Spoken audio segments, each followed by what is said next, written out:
welcome to the Pacifist podcast. Thanks for joining us. Before we get going, obviously it's just me and Sam again. We'll get out the way the whole like, subscribe, share thing, please. Please do it. Don't forget the bell. There's a bell. You hit the bell. Yeah. Wow. Yeah. What he said. Yeah. Please do. Let us spread out there like some sort of horrific virus. We're on the cusp of getting rid of one of them. Let's introduce another one. Yeah, definitely. That one wasn't good enough anyway. No. When Corona first started, did you watch? What was the name of the film that it explained like Contagion. pandemics? Is it Contagion? Is that the one where I think it's got like Wahlberg in it, and him and his daughter just like sort of shut away for a while, and it ends with a vaccine, and everyone lives happily ever after. I think it's Contagion. I didn't watch it. No, no, I saw it at the cinema. Firstly, I was quite busy, and secondly, I didn't really want to. At the time when COVID started, it was I don't think anyone really knew what was in store. To be honest, it was just a cold, wasn't it? And then it turned into this absolute humanity killer, and then it turned back into a cold, and it's sort of swung around between the two since then. So now, yeah. Just been doing my bit, keeping my face mask on, that sort of thing, like trying not to be a general cock about it all. I heard a really funny your mama joke that COVID brought out. Would you like to hear it? Yeah, please do. Your mama's so ugly they invented COVID, so she had to wear a mask.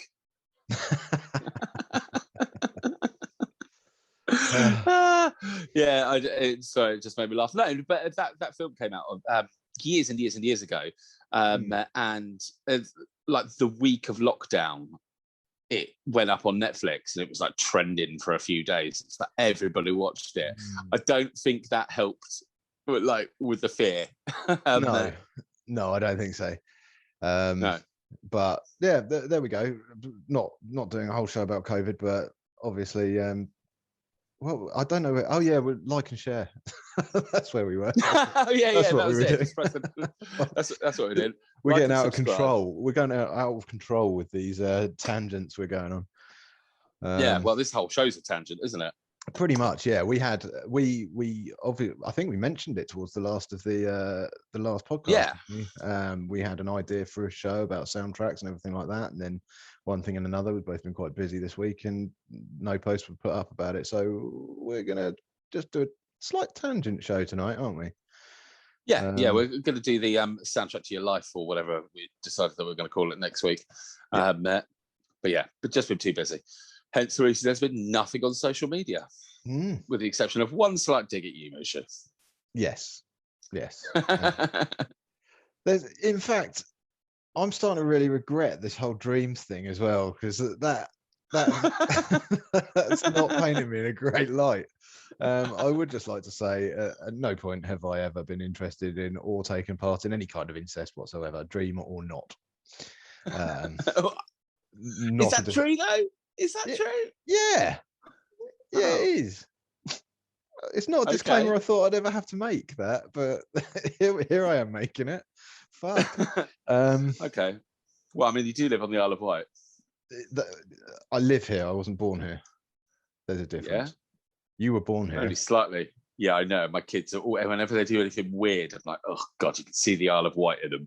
And awful. Correct me if I'm wrong. Didn't you move to Alabama or somewhere like that? Arkansas. Not a lot better, if I'm honest. No. And do you want to know what's crack on with your accusations? No, go on. When I was a teenager, I went to a school in Devon, in a little town called Tiverton. Blundell's the school is. Wonderful little place. And apparently, at the time, it had the highest rate of incest in the whole country. What, just that school? Before I moved there. No, not the school. The town. Right. Yeah, I'm not quite sure how you find out those kind of facts. It's not really something, you go around advertising. It's like do a census, knock on someone's door. Are you fucking any family members at the minute? Yeah, but during the census, is there a box? Have you or have you not ever fucked a family member? Yeah. But we're not allowed to ask if you're straight or gay or anything because that's offensive. Yeah. Oh, this was a long time ago. Things were half as offensive as they were then. Oh yeah, back when people couldn't take offense from anything, or if you did, you just had to suck it up and deal with it. Oh my God, though. But I even remember, I suppose, channeling my inner snowflake when I was a little one. Oh Christ. So my gran died when I was about 13, and everybody sort of banded together to sort her house out. She was a bit of a hoarder. Such is life. Yeah. I mean, old people do. Everybody does with a certain extent. But yeah, her place was quite hoardy. Anyway, I was given an ungodly amount of alcohol to dispose of because it was well past its sell-by date. She had like cans of Guinness and Caffrey's and stuff like that. And I asked a distant auntie who I had never met, or had maybe met when I was a baby, but not since being compos mentis. And I was like, what should I do with these then? Because they're sort of all out of date. And a massive disclaimer. This is a quote. This is not anything I would ever dream of saying. And if I'm truth be told, when she said it, I didn't even know really what she meant. I just knew what the words meant, but not put together. She turns around to me and she's like, oh, Sam, you could just put them where the good... Oh, I really struggle to say it. It's that one word I don't like saying. Is it the N word? Yes, where those good N words go. And I'm like, where's that then? Auntie Cynthia? And she's like, isn't it obvious? Down the toilet. Old people. I mean, I was 13 at the time. That's not acceptable, is it? It's certainly not acceptable. Well, no. I was going to say it's not acceptable these days. It's not acceptable at any time, really. I don't think it is either. Sorry, it's just saying how things were acceptable back in the day. They weren't so much now. But that, when I was 13, even that shocked me. And, you know.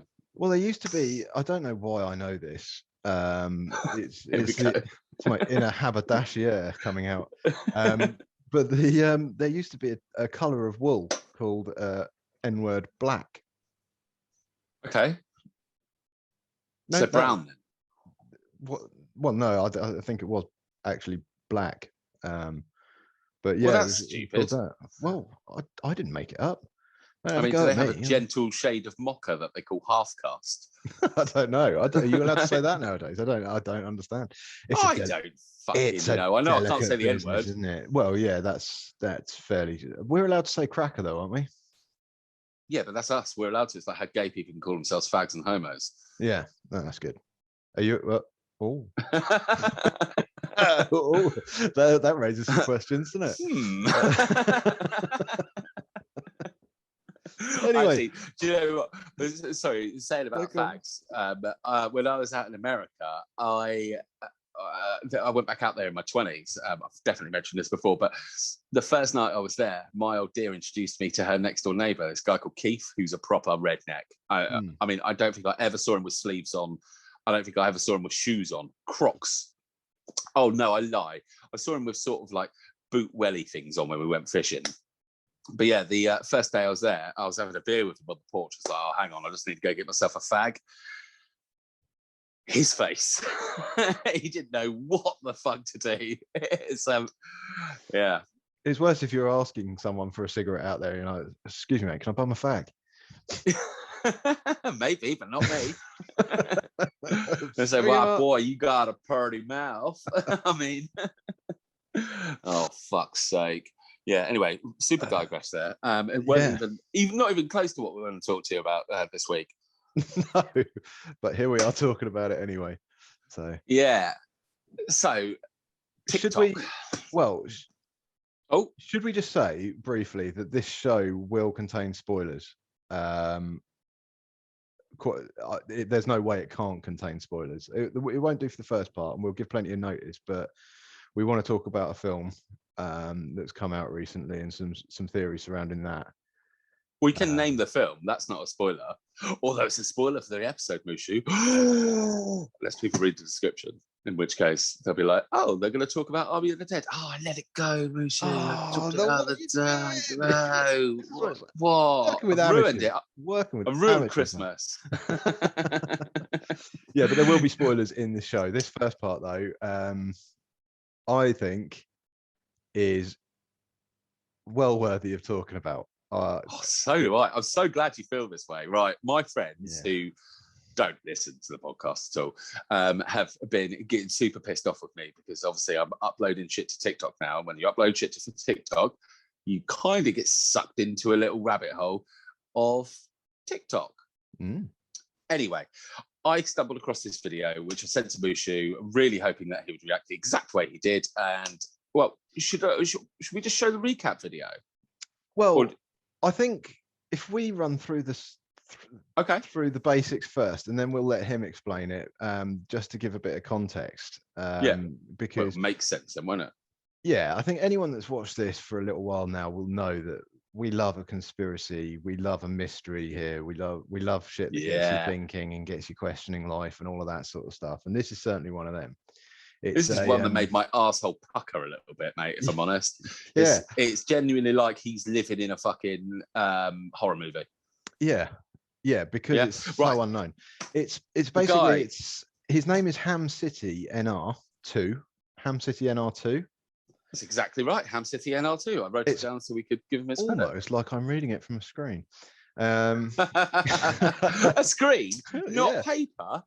No, mate. I live in the current year, not medieval times. And basically he moved into a new apartment, and outside his window there was a road sign, and he noticed one day something taped to the back of this road sign at his it looked like one of them. It looked like one of those you pull off a phone number things, didn't it? You know what they do in like New York and stuff. It's like, you want to be in this band, call this number.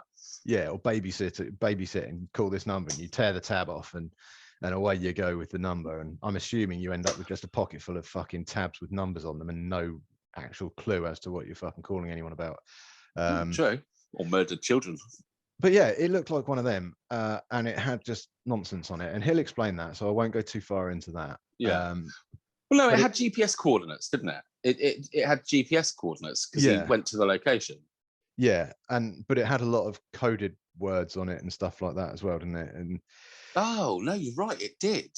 Yeah, and so it basically leads him off on a little, almost like a wild goose chase, but not a wild goose chase, because he's finding stuff where he's looking, and people are helping him out now, and it's starting to pick up traction on TikTok.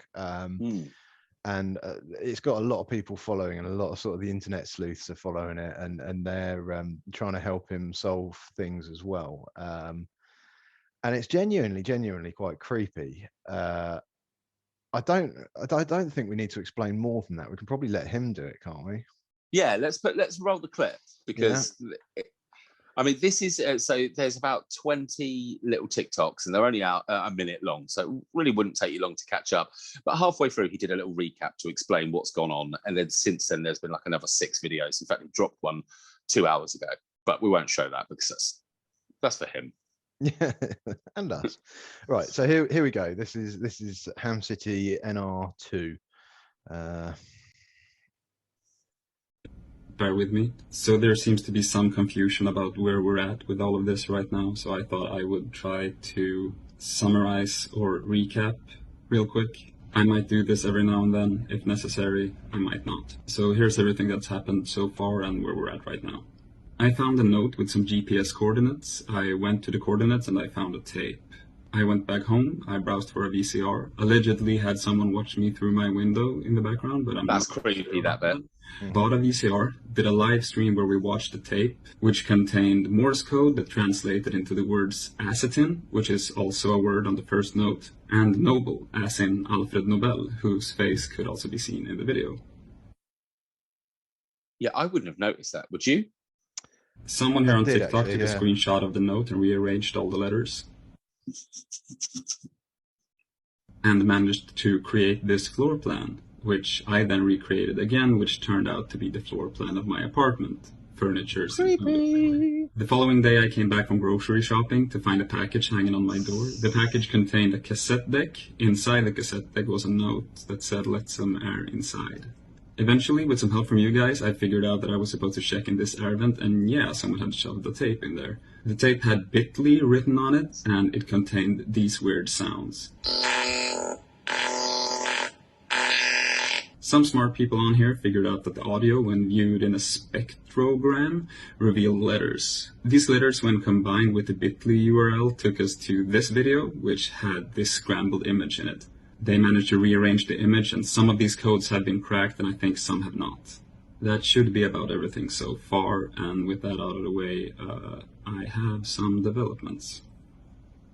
I'm gonna be talking for this. And that's it. Yeah. So yeah, it's fucked up, isn't it? Okay, look, even if, so me and Mushu have been talking about this off air a little bit over the last couple of days, and he's either going to be murdered, abducted by aliens, or this is going to be the world's greatest Rickroll. I mean, which I think we're all hoping for. Oh, that would be amazing. I really hope it is. It'll be legendary. This will go down in the history books. If you end up, if you know, ends up getting that he has another tape come through and it's never going to give you. To be honest, the only way you could finish such an epic Rickroll would be to end up kidnapping him, and him having a hood over his face in a shed somewhere in the middle of Siberia or something like that. Having the hood pulled off and having actual Rick Astley in front of him singing it. Oh my God, could you imagine if it's Rick Astley doing it? That would be so brilliant. Just a publicity stunt for a re-release or a remix of Rick Astley. Oh my God, that would just be so great. But it's crazy though, isn't it? Because I watched all the clips up until, well, I've seen all of the clips now. But up until that recap bit, I didn't notice when he was watching it in the background, the figure in the background. No, I didn't. I mean, it could be a coat, but it looks like a person. Yeah, the issue being that it was behind him it looked like a reflection in the window to me. Yeah. And if it was a reflection in the window, it would have been directly in front of him and he would have noticed it. Yeah. And he's kind of high up as well, so it'd be a bit difficult for someone to, but I mean, if somebody was on the other side of the road, you get to that point where reflections start looking like what you're actually seeing in the distance, don't you? It's nighttime, you're dressed in black. I mean, it's I don't think it's likely. I think he would have noticed personally. But you never know. It's a nice little touch. One thing I did notice about his videos, and it didn't really show it there, is in a couple of the shots when he's walking around his room, he's got white rabbit masks hanging up. Okay. And I don't know if that's symbolic in terms of like the white rabbit is kind of like an internet, ever since the Matrix, it's kind of like an internet symbol for the whole rabbit hole and treasure hunt, sort of online treasure hunt sort of side of things. I'm not sure if that's a hint that there's something more to this going on that he might be involved in. I don't know, but I mean, it could be. I watched one of his live streams when he got a new tape, and he's either an incredible actor or it's legit. And like, obviously it's TikTok, so you got to take everything with like a handful of salt. It's not just a you know, you can't just take everything on face value, because pretty much everything is staged for likes and views. But he seems fairly genuine. Like, did you see the one where he's just like, I've taken to recording myself all the time now when I'm walking around? Because there was no content in that. No, that's unnecessary. That's completely unnecessary. It won't really generate views or anything like that. It's almost like he's doing it because he's a little bit he feels a little bit unsafe. Well, I agreed. I completely agree. But I think the other reason he's done it, because I didn't jump onto this straight away. There's like 20 clips up there now. The recap hadn't been done. I think there was about 9 when I started watching it. And then quite a few went up. But I think he did a couple, and then people were like, are you dead? And he didn't post anything for a few days. So I think now he's just trying to put something up every single day, so that way he's not inundated with messages saying, have you been murdered? Yeah, which is nice that people care. Yeah, I mean, but do they care, or do they just desperately want the next clue? Yeah, I mean, if he just gets killed now, I'll be raging because I want to know what happens and who's Oh my behind god, it. I'm super invested. The last 2 days, I've watched all of those videos many times and had multiple conversations about this. But I mean, if you take, yeah. if we assume, from here on out, if we assume that he's not got anything to do with it, other than being the victim or subject of this attention, then what you've got is you've got someone that knows the layout of his apartment, furniture and all, because the floor plan, when the floor plan came up, I was sort of like, oh, that's weird, but it could literally be anyone that knows the floor plan of any of those flats. But when he said it involved his furniture, it included his furniture, that's when you're like, oh, okay. No, I think he said in one of his later videos that his place was furnished. Oh, did he? I missed that. Okay. Yeah, I don't know, because I think is he Swedish? It's not English. I don't know. Thought he was Russian, but I might be wrong. The money had a K after it. What currency is in Krona? Ks? Krona? Is that Russian? Not Corona. Krona. Yeah, that's a C. Oh, you know what? I'm awful with money. I thought Russian was rubles and all that sort of thing, but that might be. I honestly don't know. No, I don't. I didn't think he was Russian though. The place looked a bit too. I was going to say nice. That's not the right word. I could have been convinced that it was London until I saw license plates, and then I saw the money. I think it is the right word, because generally the videos coming from Russia, the places are shitholes. Yeah, so I think you're not a million miles off with the word. It looks too nice. Like, yeah. Yeah, looks lovely. Yeah, so Alfred Nobel's in it. That's the guy who invented the Nobel Prize, isn't it? Yes. Yeah. It's just weird, man. Also invented dynamite. Yeah. Well, apparently he had. Did I write it down? Yeah, he had 355 patents. That guy. He's a prolific inventor. Imagine if he'd been around now, he'd have been a modern day Elon Musk, for an example. Yeah. Yeah. Yeah. So it's interesting to try and work out where he falls into it, and then obviously acetine as well. A key ingredient of explosives. So but then he made dynamite, didn't he? Yeah, but why just put one ingredient of it in, if you know what I mean? Maybe it's another option. Maybe he's got to save like a terrorist plot or something like that. It could be. I mean, it could be. It'd be interesting to know what the rest of the words said on there, but there wasn't really any words made up, was it? It was the rest of the words seemed to be just like a jumble of letters. Yeah, well, that's another interesting thing, because it kind of reminds me a little bit of like Lost's number station thing that was going on, or number stations in general. I mean, I've never heard of one, but I've heard they do exist. Right. Is that they're saying out random letters, and it's obviously like a keyboard that's typed it, and then he does notes, like musical notes. Yeah. For more letters. And then obviously there's numbers mixed in as well.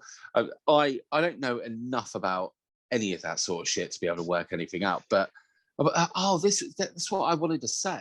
So in that clip, he says that some clever clogs ran the noises through a spectrogram. Spectrogram, yeah. Yeah, spectrogram. Okay, I'd never heard of that. So I called my brother, who's a musician.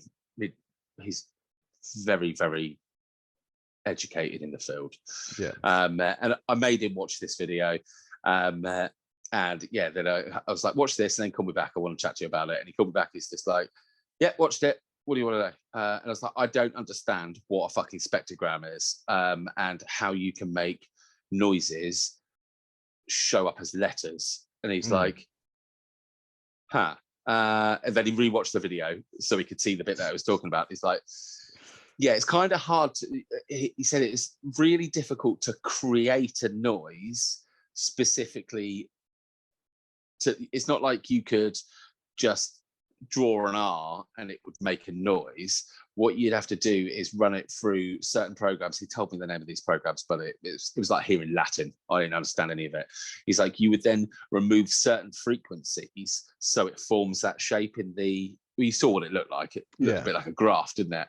And then it would form those shapes. So I mean, it's not like you could just play a guitar chord and it would make a letter. It takes a little bit of work from what I have established. Yeah, which again raises more questions, because that's going to take some, I would assume, some kit to do. I decent PC at least. Yeah, which then begs the question: why a VHS videotape, and a very shoddy quality one at that? Why an audio cassette? And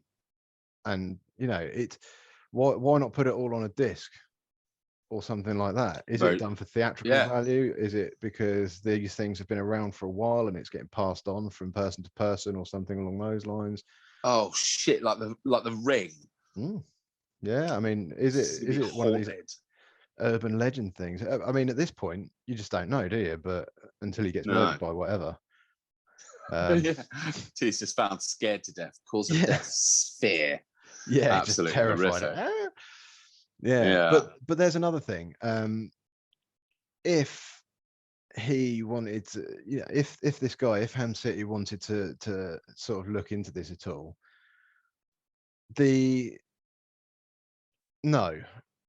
what am I saying? I'm sorry, I'm trying to explain it badly. I don't know. whoever's behind this, if they didn't want to if they really wanted complete anonymity, then why handwrite the messages on the paper, on the VHS, on the cassette? Because they're all clearly written by hand. I mean, it looks like it's written by someone's offhand. I was going to say, it looks like if I was to write with my left hand. Yeah, exactly that. So it's kind of it's almost, I don't know, it's not consistently technological. There's parts of it which seem like it was thought up with in the 80s, and then part of it is clearly like with the spectrogram and stuff like that. There's another short TikTok that he does a little bit later where, like you say, he's got it's a coded message with using musical notes instead of certain letters. So it'd be like bing bing W, and a robotic voice sort of saying the letters and stuff like that. That was his second tape. He's had a third tape since then. That's the one that dropped earlier. Right. Okay. I don't know where it's going or what the point of it is. I mean, if it was like you say, if it was like a coded message from terrorist plot or something like that, why him? Why a random dude? It would be interesting to know a bit of background about Ham City NR, I think. Does he have an expertise in any fields or anything like that?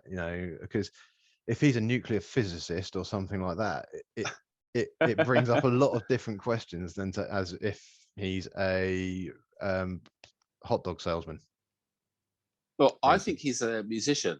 Looking around the back of his apartment, well, in the background, there's lots of instruments up on walls. I mean, he could just be a poser, but I don't know. He looks like he's into music in some way, shape, or form. Yeah, but he hasn't gone into that in his videos.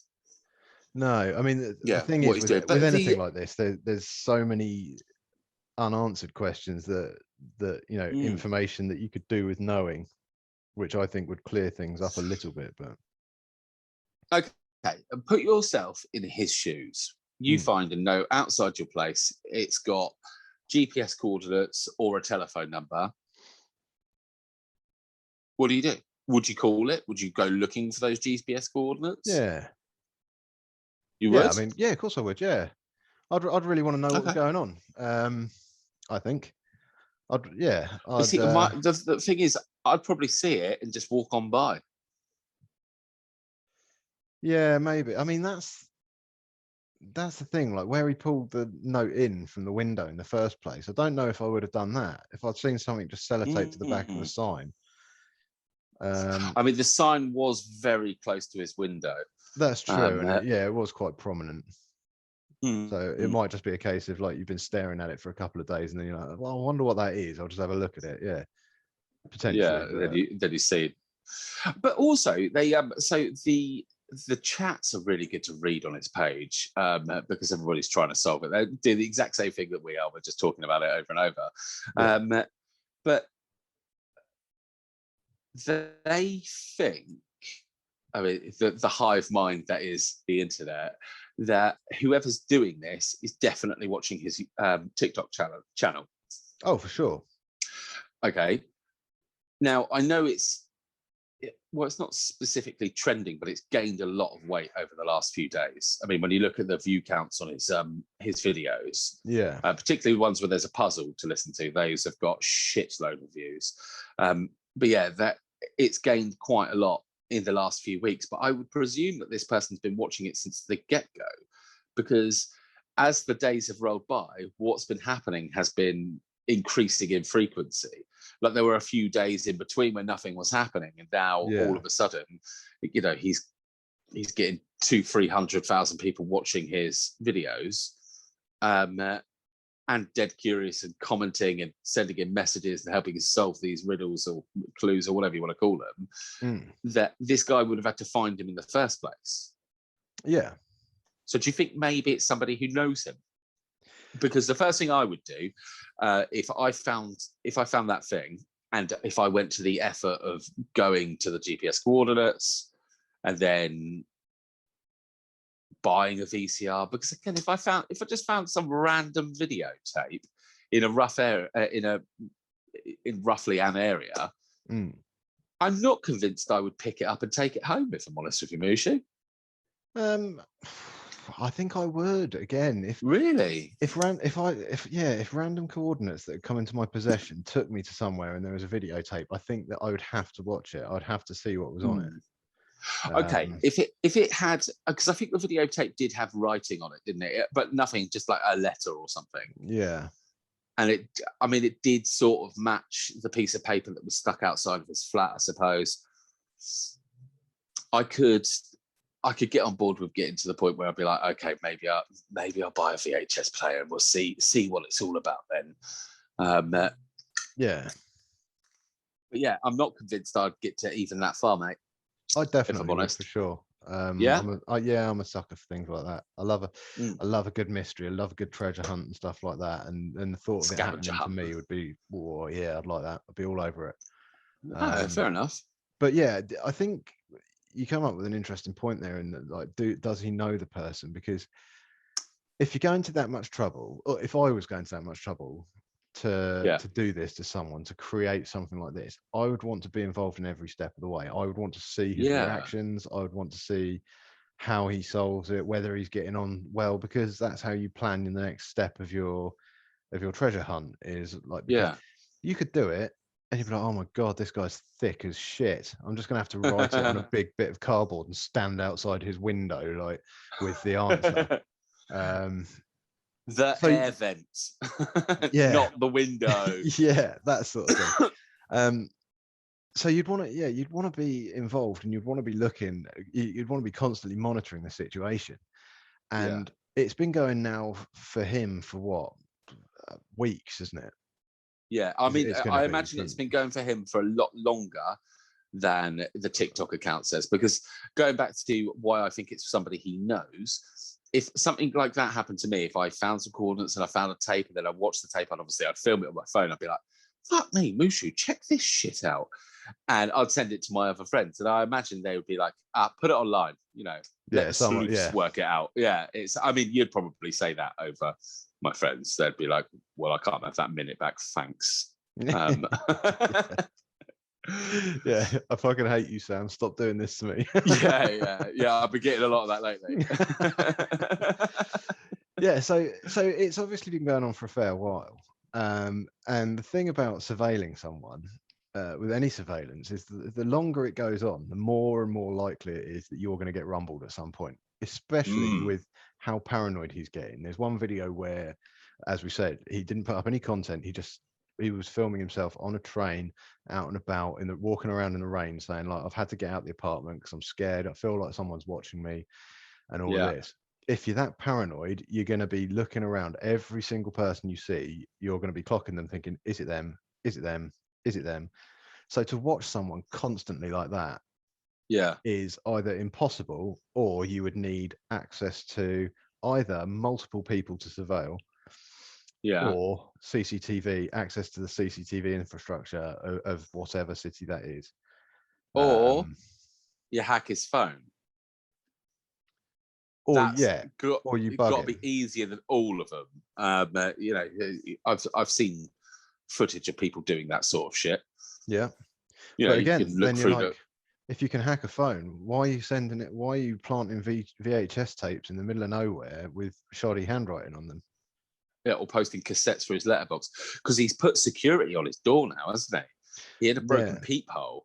Because there's an episode where he's just like, people. Yeah, there's the bit where he's like, oh, it's really paranoid. I swear I could hear things, and then he checks his mail and there's another cassette in there. So yeah, he put like a little surveillance camera on his actual door.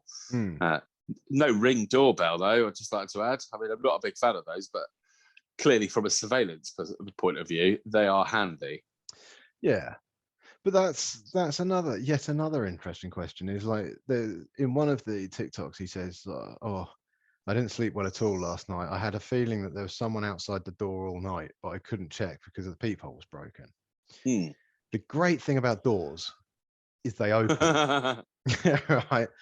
And I don't think I care how scared I would be if I thought there was someone the other side of my door. I'm opening that door.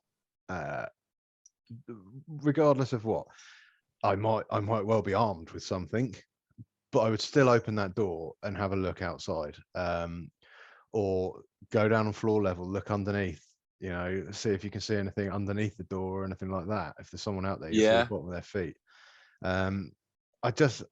What I wouldn't do is sit there thinking like, oh, I think there's someone on the other side of the door.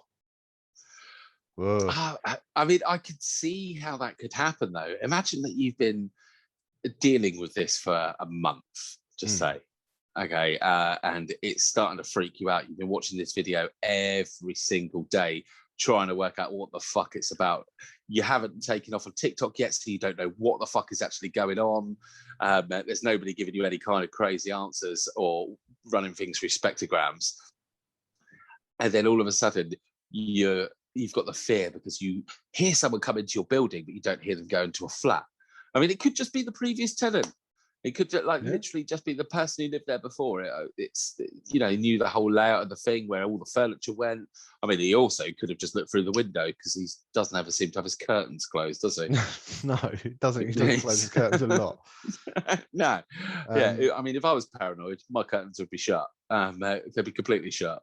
I mean, the other theory is, what if it's nothing nefarious? What if it's, say, an undiscovered invention of Nobel, which could be potentially world changing, to the point where maybe the government has shut it down, or something along those lines, and then somebody who knows about it wants it to be outed into the sort of the mainstream world.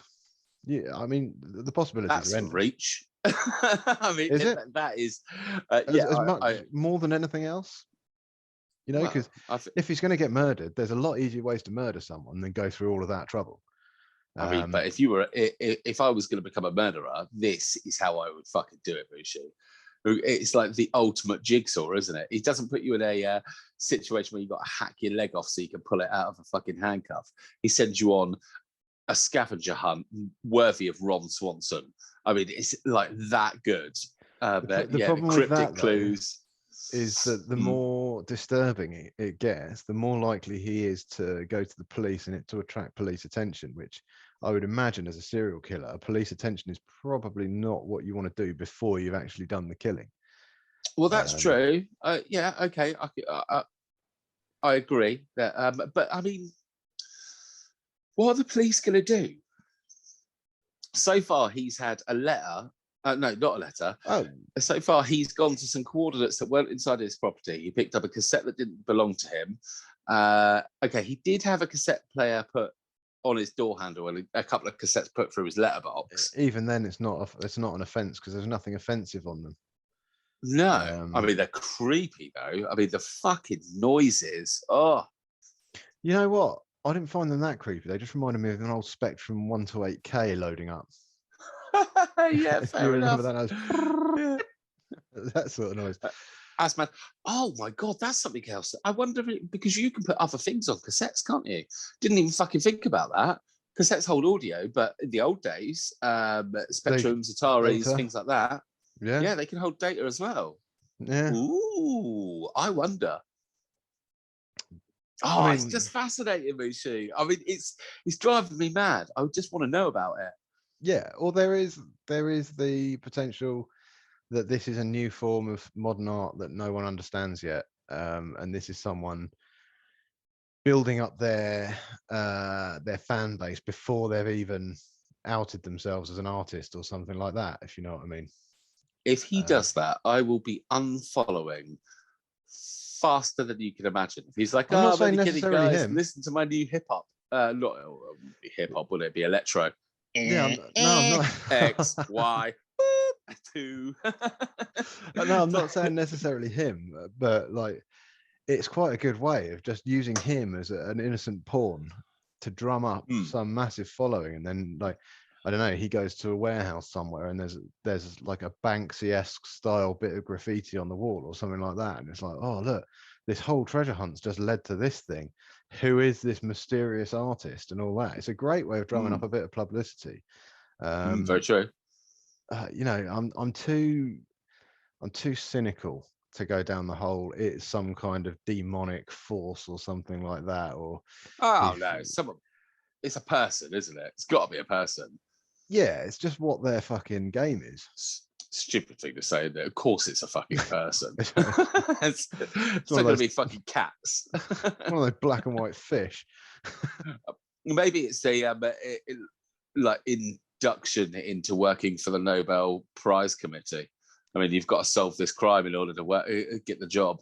It could be an elaborate employment sort of process for like the Secret Service or something like that. I mean, what better way to get code breakers or something like that than send a random code to someone and let them fucking ferret it out? It's the ultimate job interview, isn't it? Because everybody who's commenting and everybody who's breaking bits of the code all email him, and he could just be in recruitment. He could be in recruitment for the, what did I say? I think he's Swedish or something. Something like that, yeah. For the Swedish government Secret Service. And everybody breaks part of the clue. He sends them an email with an invite, or probably just coordinates. But yeah, they get employed Men in Black style. Or it could be the key to the alternate universe that's going on, like sort of a Ready Player One style virtual universe that's been running for ages, that's elite members only. The only people that are allowed in there are the ones that can crack the codes or something like that. I mean, this is exactly Stargate Atlantis. And that's exactly what that is. But this is why you'd have to follow it, because you don't know what you're missing out on. Yeah, you might get murdered, but you might be let in on a big secret. That's right. Well, oh my god, if he dies before he posts his last video, I will be so pissed. I will not be happy. I mean, if it was a serial killer or something like that, you'd have to let him TikTok before you did it, wouldn't you? You'd have to just be like, because otherwise you're just leaving it all up in the air and it's all been for nothing. Yeah. You'd have to get some sort of like, do you want to load up your TikTok? Because I'm about to stab you a bit, sort of thing. You know? TikTok, help me. He's coming at me. I've got a knife in my shoulder. Bam. Hey. He's just doing a live stream. I mean, that could take it down, wouldn't it? Yeah. Or I don't know.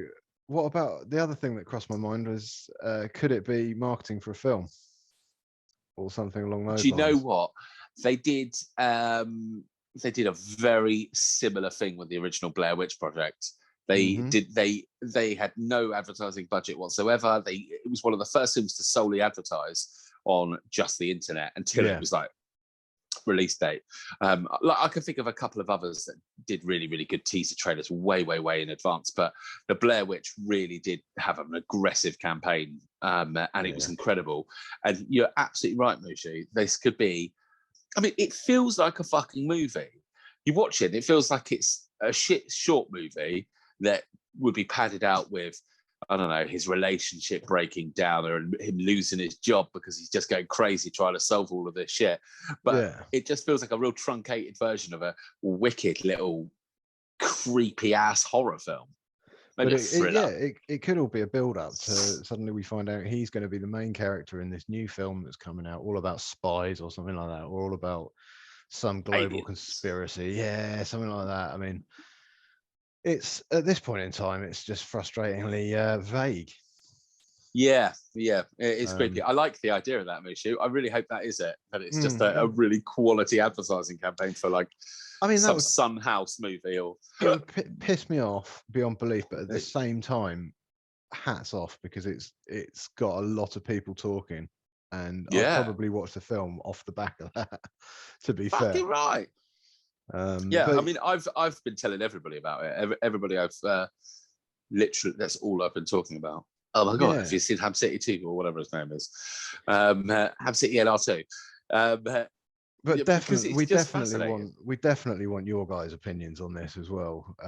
Any thoughts, any little things that you've noticed, any observations, anything like that? Stick them up on YouTube or on Facebook or something like that. Check them out. Ham City NR2. His name is. Watch them because, like Sam says, they're not very long.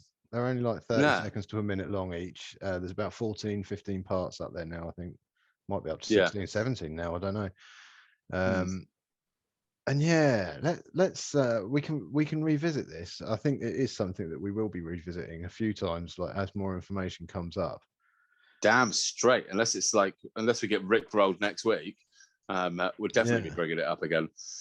But I think, certainly the people that follow this podcast and that listen regularly are the perfect group of people. Like, we will be the most clusterfucked group of internet sleuths in the universe. You were not solving nothing, we're just talking about it a lot. We've actually just confused matters more. Oh yeah, because that was the other thing. What did it say? What's the name of that ingredient in dynamite?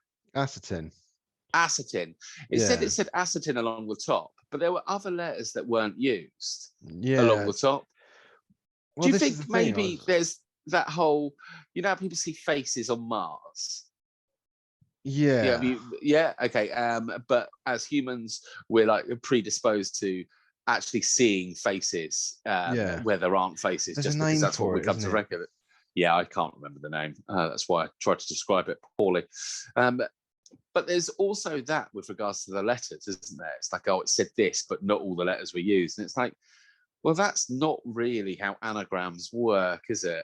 I mean, that's just using letters to make a word and make it fit your purposes. Like, if it's what's his name, the Alfred Noble. Yeah. If it's got a picture of him and there's all the letters there to spell acetone or whatever the fuck, which is something that he helped create, but it could be something else altogether because there were other letters that weren't used, but they were just like, oh my god, that says acetone. Acetone's a dynamite. Alfred Noble. Yeah, it's an easy link to jump to. Yeah, as opposed to actually making sense. Yeah, it doesn't seem right that you would come up with some kind of coded message or something like that and just put a word up the top and then just fucking throw another load of letters in. Yeah, it doesn't really make sense. Why was the floor plan done like that? Yeah, cut up. I mean, without the internet taking shit apart and reassembling all of the pieces, he probably wouldn't have noticed that. It's not like he's got CIA helping him. No, one thing I didn't notice on that was whether it was just the letters from the word acetin that made up the floor plan. Ooh, I didn't either. Get the video back up. Let's have a look. We could do that, can't we? It means technologying again, mate, but I'll give it a whirl. That's all right. I can always trim those bits out. But I mean, you raise a really valid point. Were those Right. letters all in there? We What can I'm going find to it. do, And I've stopped it on the notes so we can have a perfect. look. And then I've just got to do that and that and that. So can you? Okay. Oh, you need to pinch out for a bigger view. I can't pinch out because I'm Oh, on it a says PC. It says acetin along the top, doesn't it? Has that made it bigger? Yeah, that's a little bit bigger. It's better now, actually. Okay, so what I've got is acetin at the Yeah. top. Then it looks like a T or Yeah. an I, an H, a U, an M, and a B. Thumb. Acetin, Yeah. thumb, and then possibly normie or wormy. Not wormy, maybe. Yeah. But again, this isn't in England. No. So the fact it's in English as well is odd. And it doesn't look like where those letters are have anything to do with the word acetin. No. Uh, It's not. It doesn't really make a lot of sense. The note, to be fair. Nah. Yeah, it makes no sense at all. It's crazy. Bollocks. It's just complete bollocks. The lot of it. But yeah, I don't know. Hopefully, you guys are finding this fascinating as well, or sort of like it's got you asking questions because there's obviously something going on. Someone's gone to a lot of trouble to do something. Yeah. It's just working out who that person is and what they're trying to do. So yeah, answers on a postcard. Not an actual postcard because we don't live in like 1986 and it's not CBBC. Did you ever send a postcard to CBBC? No, did I? Fuck. No, neither did I.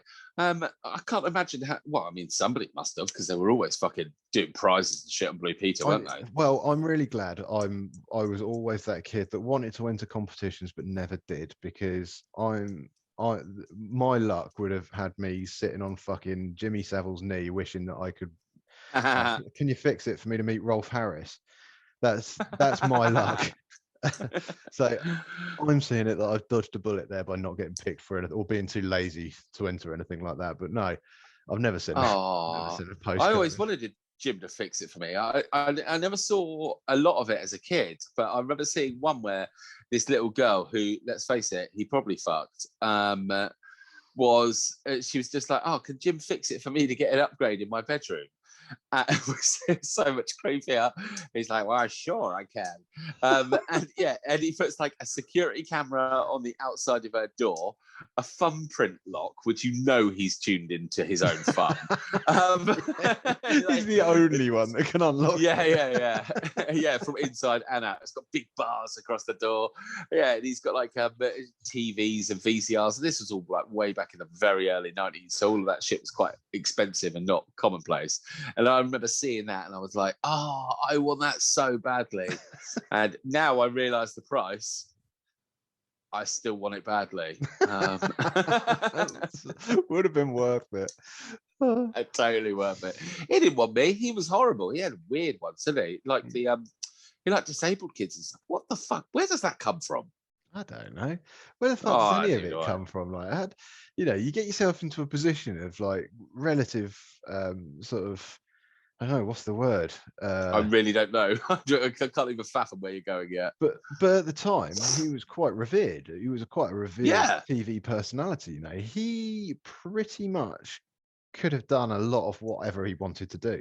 Like legally wise. I mean, with grown-ups. Yeah, in a legal fashion. I mean, he was. I'm just trying to put myself in women's shoes, thinking if like now then, whether that would have been attractive. But I don't know. Maybe it was forced out of necessity just because he was such a fucking weirdo.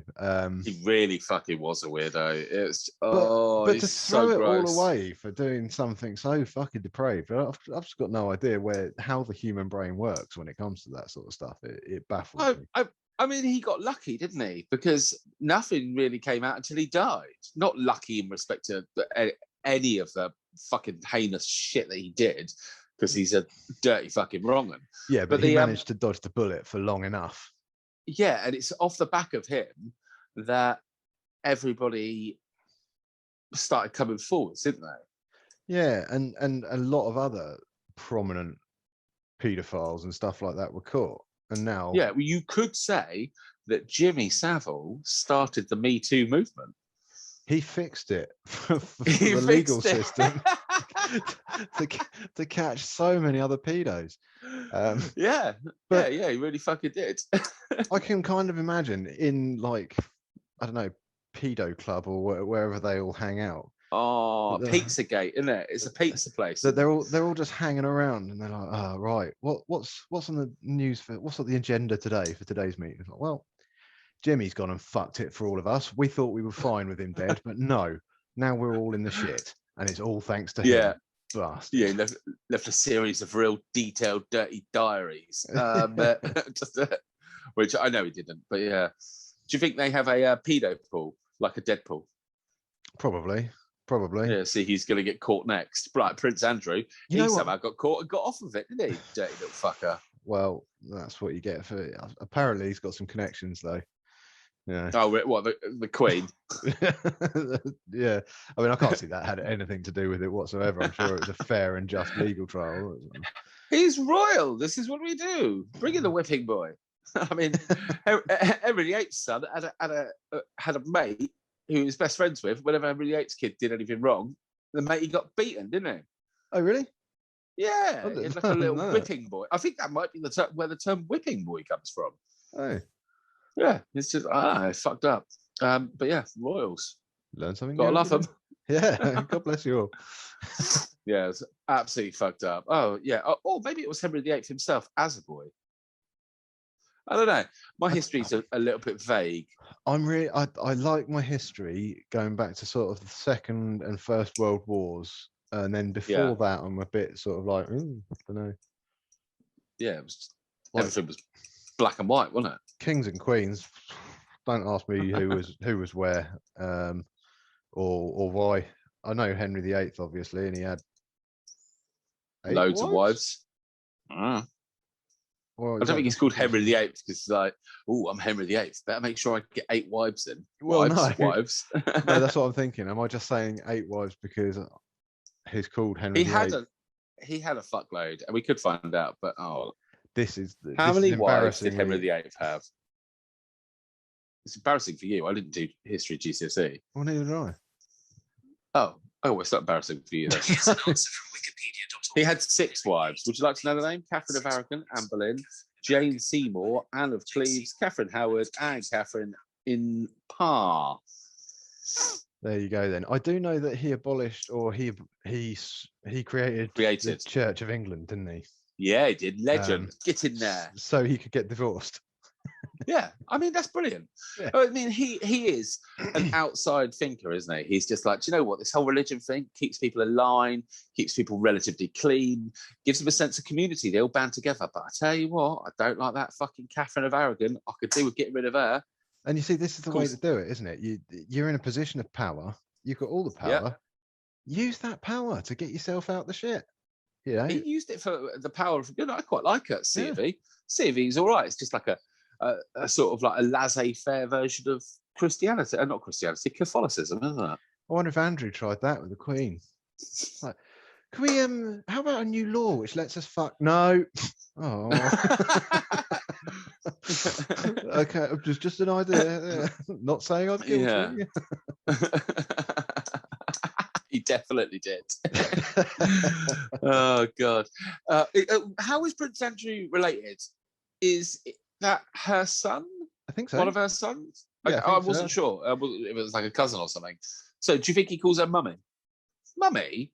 I did that thing again. Oh, mummy. Andrew, you haven't. How many times have I told you? Yeah. Over 16 at least.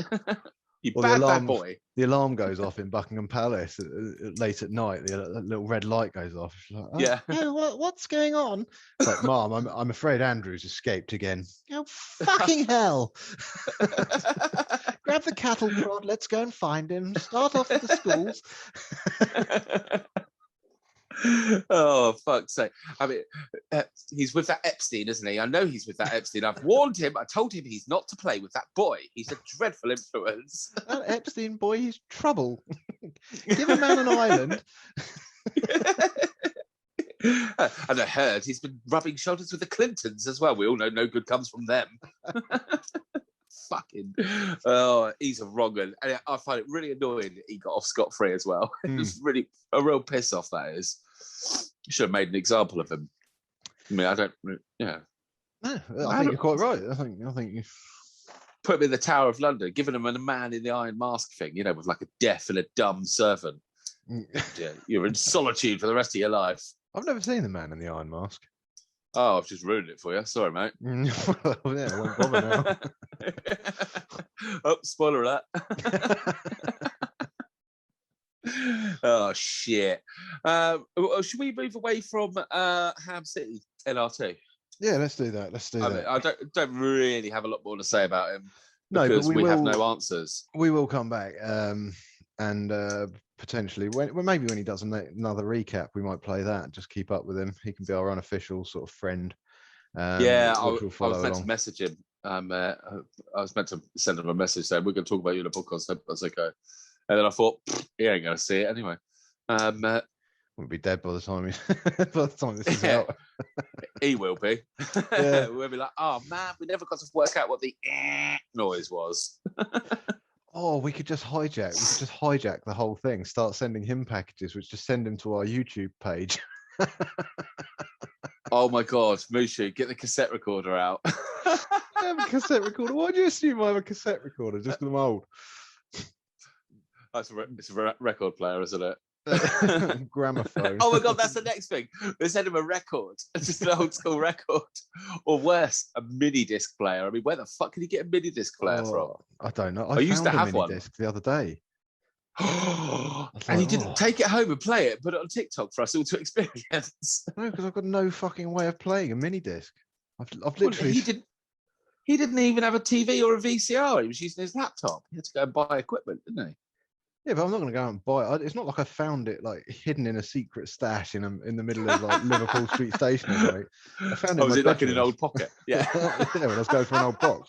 So it's clearly just like it's going to be Wham greatest, Slipknot's greatest hits or something like that. You know? Yeah. Wham and Bleed. That's your mixtapes. Wham and Bleed. Oh God! So I used to love my mini disc player. I've had two. I got one when I was in college when they first came out. You know that one that had blue on it that everybody had. It was that the first reasonably priced one that came out? No. No. Okay. Well, No. that doesn't matter. It was one of those ones that had a faulty design, and the screws always came out of it. But it was fine. I just used to put it back in. And then I remember I got a loan when I was like 18 or 19 to buy a motorbike, and I was like, you know, I was a bit nervous. The money went in my account, and I was like, I've got £5,000 sat in my bank account. I was like, holy fuck. Yeah, I was like, let's go test this out. I was like, I needed a new mini disc player because mine was fucked. The screws all kept coming out. And they were on their way out. And I bought this little Sony one, and it took one AA battery. You could record MP3s onto mini discs. And this one AA battery used to last for months. It was absolutely ridiculous how good this thing was. And I think I only recently got rid of it. See, I've moved quite a lot lately, and I think I was just like, oh, do you know what? Fuck off. Sick of having it. I probably should have sold it because it was so fucking good. Yeah. But yeah. Yeah, I had a Sony one as well. Yeah? The one battery one? Really skinny? Yeah. I was working for Curry's at the time. And nice. That's where I bought it from, Lucian. Yeah, so I got a sort of, it was either X display or it was a faulty sort of one of these damaged box ones or something like that. But I got it dirt cheap. Oh, what you got? No, it's a red shit tonight. No, I am on red shit. This is a full-bodied Melbeck. Full bollocks. And if I'm honest, Mushi, it doesn't taste of jam. I'm not really enjoying it. No, I mean, I'm just having it because I'm talking and I need to put liquid in my mouth for it to dry up. I always try and avoid wine these days because the only wine I've ever found that I actually like is, well, pink. There's no other way to say it. Bent. But yeah, it's a Bent. rosé. I like rosés. Is it a Zinfandel, the sweetest of all the wines? It's no, it's Ernest and Julio Gallo. and it's Swanky. it is very sweet though. It is very sweet. I'm not a big fan of sort of. I don't like what. I don't get wine tasting or anything like that, because you could give me loads of different wines, and to be honest, most of them will taste the same. The only time I can taste the difference is between white, rosé, and red. And even then, it's like with 50% success rate. I use my eyes for the other 50%. You know. But there's nothing worse than when you go to a restaurant, especially if you like, you know, me and Rachel go to a restaurant and oh God, do I say it? Yeah, definitely do. But I'll follow this through, and then I'll just give you a little story about the last time we went to a nice restaurant. But it's my pet hate when they come along to you and you order a bottle of wine with your meal, and you sort of got to go by, if you don't know anything about wine, you've got to go by what they say on the menu, like, oh, a light and full-bodied such and such with goes well with fish. I'm having fish. I'll have some of that, please. Yeah. First, you got to try and pronounce it. Can I have some of this rocha, please? No, like, ricotta. No, it's not ricotta, is it? No, that's a cheese, mate. That's cheese. At least yeah. I'm doing better than you. Yeah. Yeah, but then they come out and they'll pour a tiny little bit in there, in the glass, and I'm just like, yes, that's wine. Thank you. I'll have more of that. That's exactly what I do when you do that to me. I'm just like, I mean, what are you supposed to do? Not beer. That's terrible. That's never going to go with my dinner. Bring me something else. Because what happens? They've opened the bottle for you, or whatever. It's like, if you don't like it at that point, can you just keep sending it back every time you're thirsty? Just be like, can I have another bottle of wine, please? And they bring it over, a tiny little bit. No, I don't like that one, thanks. I imagine they cut you off eventually, but the idea is to see if it's corked, isn't it? Like, I'm going to know if it's corked, unless there's a fucking cork floating in it. I won't have a clue. I've had it when it's corked, and it tastes like vinegar. It's just horrible. I mean, wine's a little bit vinegary anyway, isn't it? Yeah, I'm not. What I'd like to do is I'd like to try one of these like $20,000 bottles of wine. You know, like the best wine in the universe. Just that try would be that. So wasted on me. Yeah, it would that's be the thing. so I want to wasted. see if it's wasted on me, because I've got a very strong suspicion that I would taste it and I'd be like, that's just wine. Dog shit. Yeah, it just like, I'll have a lager shandy instead, please. Oh, yeah, send that back.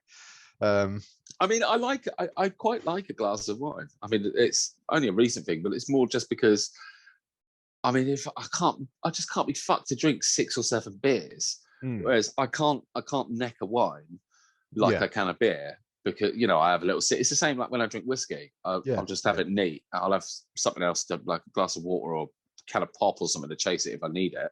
Yeah. Or if I get genuinely thirsty. But yeah, I just like have a little sips of stuff. But those jam ones, they're the shit. I genuinely enjoy those. Yeah. Now, I called out Rambo the other day for an embarrassing restaurant story, didn't I? I've got to give you this, because this is you did. This is gold, right? I took me and Rach went. I can't remember where we were. It was a tiny little.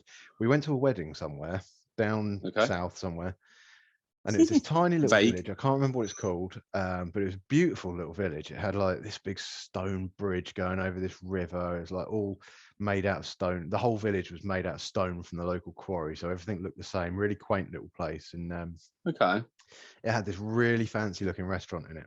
And we read the menu and we're like, that's pricey, but it looks well nice. Let's go there. Okay. So we've got into this restaurant, and straight away the waiter's there. You know it's a posh restaurant when you walk in, and they come straight up and they're like, come over, this is your table, sort of thing. Like, and they're all very, very smart, and someone will be over to take your drinks, and it's not the same person that comes back to take your drinks. You know, they have their own sort of, what are they called, wine people? Sommeliers, yeah. They come over like, would you like to see the wine list? And if you say no, they actually look genuinely hurt. So you're just like, yes, please, yes, even though you know nothing about wine. It's like, oh, they've got this one. Look, I'll have some of that. Yeah. So we went to this restaurant, and the food was beautiful. The service was incredible. Very, very posh place. and it came time to order dessert. So we've been in there probably about an hour at this point. Okay.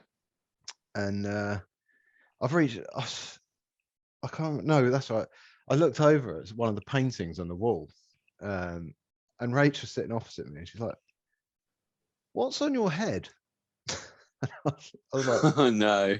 "What?" She's like, "What's on? You've got something on your head." And I've reached up, and where I was wearing a cap earlier in that day, and it was quite a hot day, the washing instructions had detached from the cap and stuck to the side of my head. Right? And it was the side that the whole bar, the waiters, all of them were sort of stood. And I just got fucking tumble drying instructions stuck on the side of my head, and I'd had it for the whole meal. They must have thought I was a right cunt. Like, oh yeah, this one's for the guy that's, can't be washed above 40 degrees. yeah, exactly. Oh, not another bottle for dry clean only. Fuck's sake. No, I hate going out to restaurants because I'm paranoid that something like that's going to happen. Oh man. Me. At least it wasn't an army man in your beard. That's true. Yeah. There's always that one saving grace, isn't there? That is true. That is true. Yeah. Oh fuck's sake! That's ridiculous. Yeah. Absolutely ridiculous. Okay, so moving away from TikTok mysteries and famous pedos, we wanted to talk a bit about, or I wanted to talk a bit about Army of the Dead. Because again, anyone that knows me or has seen this show before knows that I love my zombie films. Mm-hmm. And so Army of the Dead was a given for me. I was looking forward to it for, excuse me. I'm very gassy boy. I felt that over here. I'm sure you did. Yeah, it's been something that I've been looking forward to for a long time. And when I watched it, I was in two minds about whether I liked it or not. As I was watching it, when I finished watching it, I realized I did like it very much. Yeah. And I think you were the same, weren't you? You were very like, it's all right. Yeah, I was, and like you, big zombie film fan, zombie game fan, just zombies in general fan. Yeah. I was super excited about it, but my excitement was misplaced because I'm a George Romero fan, and he did all the Of the Deads, Night, Dawn, Day, Living films. I don't know. There were fucking Land of the Dead was one of them. The remake of Dawn of the Dead was Snyder, though, wasn't it? Yeah, the 2006. Yeah, that was banging. I really enjoyed that. Yeah, that was Snyder. As was Army of the Dead. Yes. Yeah. So I was expecting very much along the same lines, or potentially a sequel or something like that. And this is probably where we should bring in the spoiler alerts. If you haven't seen the film, it's on Netflix. Maybe just pause this, go and watch the film, and then come back and listen to this. If not, give it about 20 minutes or so, and we'll probably be just starting to get onto the topic known as. Yeah, so I was expecting a sequel from that, and what we were delivered was not a sequel. No, I wasn't expecting a sequel, but I was expecting that universe. I was expecting slow, shambling zombies, that kind of thing. And this had nothing to do with the Of the Dead stuff. Any of it. You say that. Oh! It's catching. Hurrah. Pardon me. I'm so sorry. What's gone on in that little break? What have we done to ourselves? It's the wine. The wine. Do you know what? Sorry, I was sidetracked. Since taking the piss out of that channel, I mean, maybe my phone has picked up on it. I don't see his videos anymore. Maybe he's been banned. What, for eating with his mouth open? Maybe you've been banned from his channel for taking the piss out of it. Oh, maybe. Hey ho, it's no fucking great loss. Anyway, right. Sorry, just thought I'd throw that out there. Yeah, so you say that there's no connection at all. However, eagle-eyed fans have noticed that there's one point where I think Toro's going through her phone. Yeah. And one of the news stories, the news headlines in it, is about the Milwaukee zombie invasion of 2006. No. Yeah. Really? Which suggests that zombies are or have been known to the government before, which then adds a very different perspective on the whole film, because it suggests why they were able to contain it to Las Vegas so fast. Yeah, because I did wonder about that. Every other zombie film, you know, it spreads exponentially. It's ridiculously hard to contain. But this, they were dropping straight away. They've got plans to drop these fucking shipping containers all around it, create a huge wall around the whole of Vegas. So that's potentially sort of suggests why. It also sort of suggests why they had a zombie in Area 51 in the first place. Yeah. And then it opens a lot of questions to that. A lot of times passed since 2006 for the government to have a zombie in their facility. Well, If you the look original back, zombie had dog tags on. I don't know if you noticed that. Yeah. The very first one, the Alpha.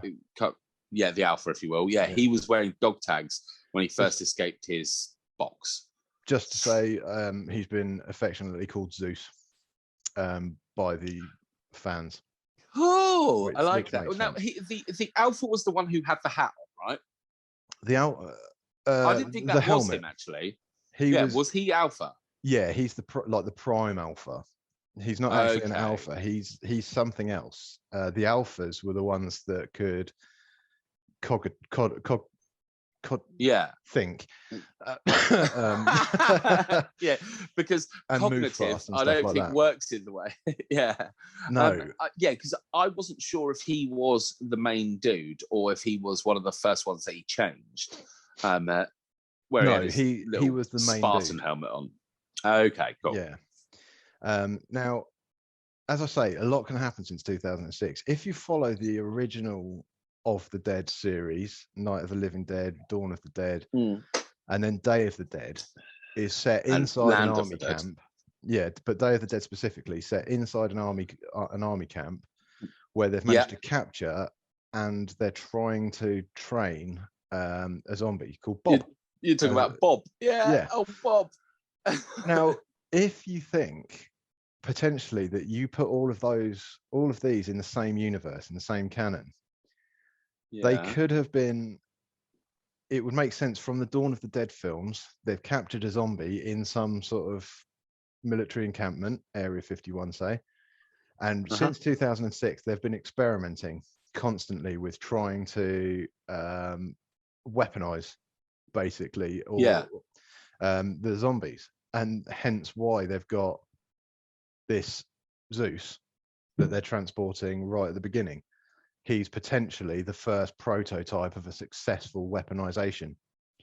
Well, because they do talk about that, don't they? That's sort of the overall plot of the whole thing. Yeah. I mean, it's one of the questions that comes out of the whole film. When it finished, it was because the film's great. Like, the film goes through a lot of stuff.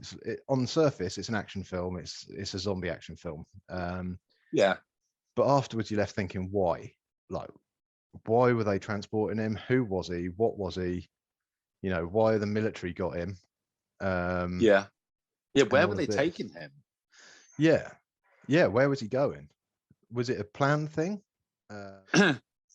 So there's a lot of questions that come from that, I think. Masses. Now, I didn't realize. I didn't see that article, Mushu. But going back to it, if they're sticking with the Of the Dead series, then the world was fucked. That it wasn't just in one area, was it? Because you go to Land of the Dead, where they had that major city, but the whole of America was gone. In the original, the Romero ones, yes. But if Snyder's trying to put his own take on the Of the Dead series, starting with Dawn of the Dead, but going sort of similar lines, but he's just skipped out the Day of the Dead bit and he's gone on to Army of the Dead. It kind of works as a logical sort of timeline, if you know what I mean. And then there's other questions as well. Like, I pointed these out to you, didn't I? That there's the UFO aspect. I saw that when I rewatched it. Yeah, I had to rewatch it to see. Glaringly obvious when you're looking for it. I was just like, oh shit.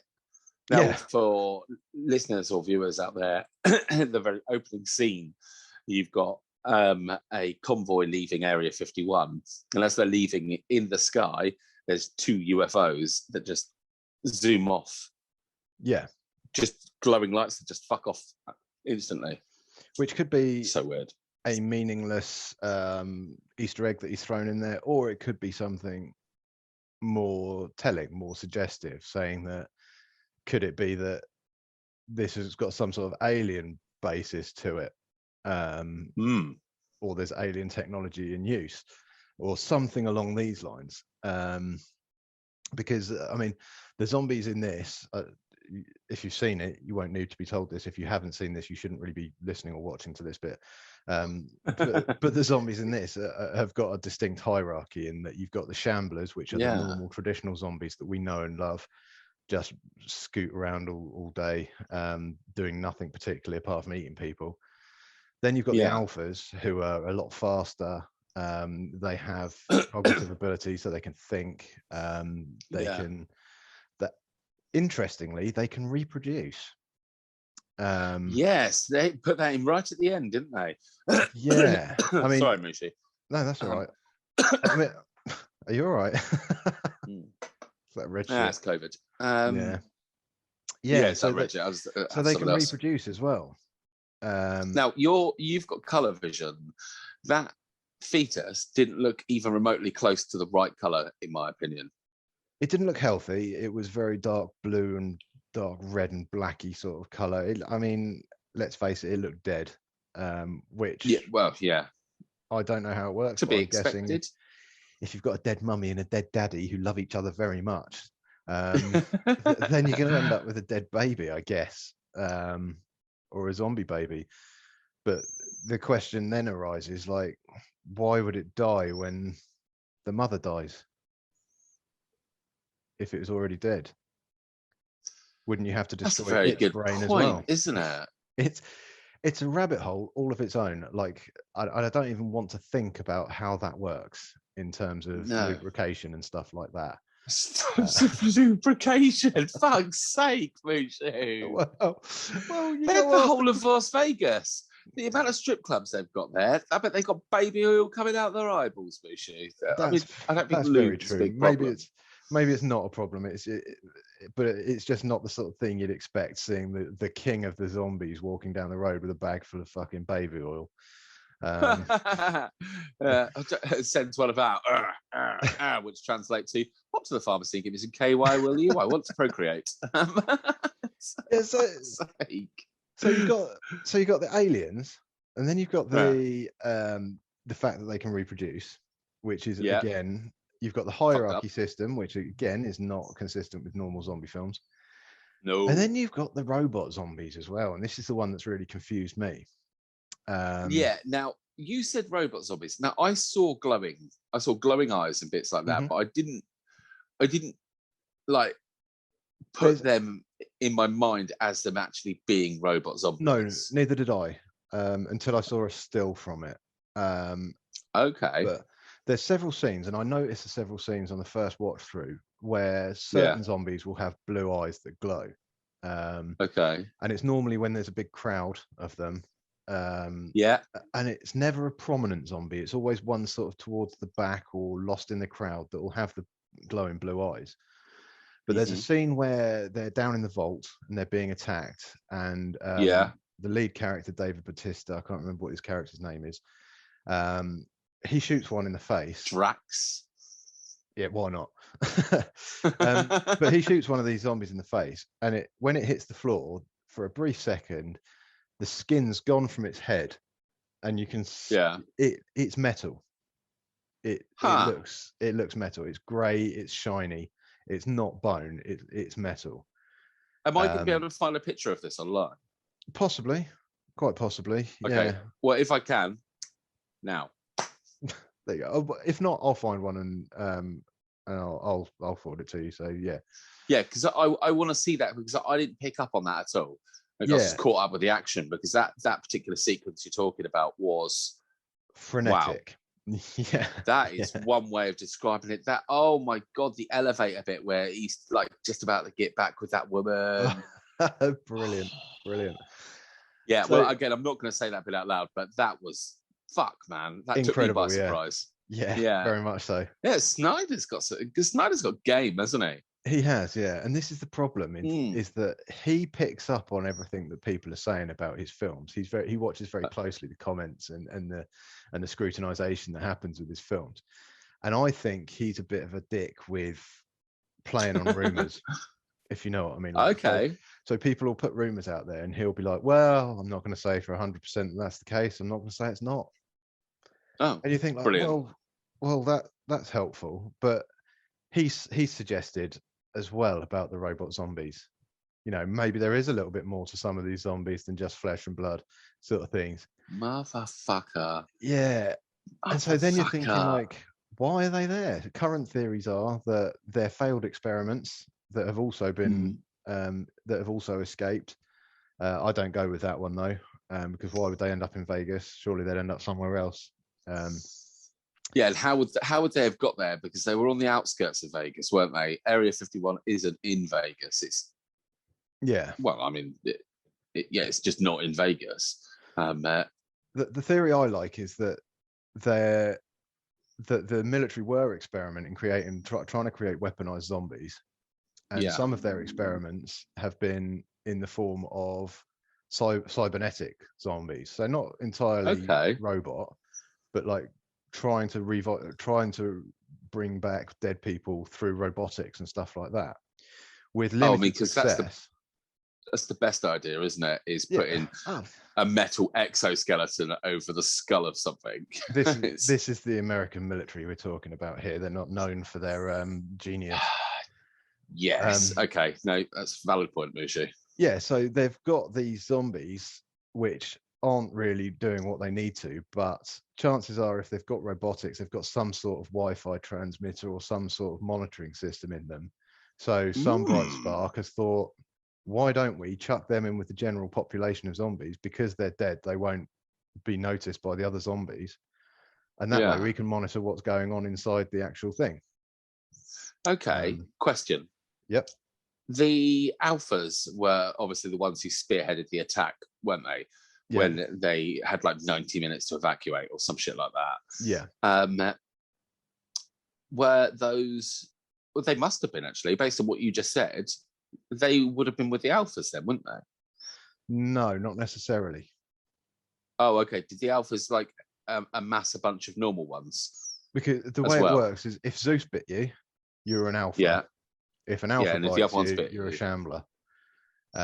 Basically. So, but these, if you're going down this line of theory, then these zombies are the ones they've been put in specifically after Las Vegas has been walled off, after it's all gone to shit. The American government has put these robot ones in there to just monitor and keep an eye on stuff. So they wouldn't have been alphas.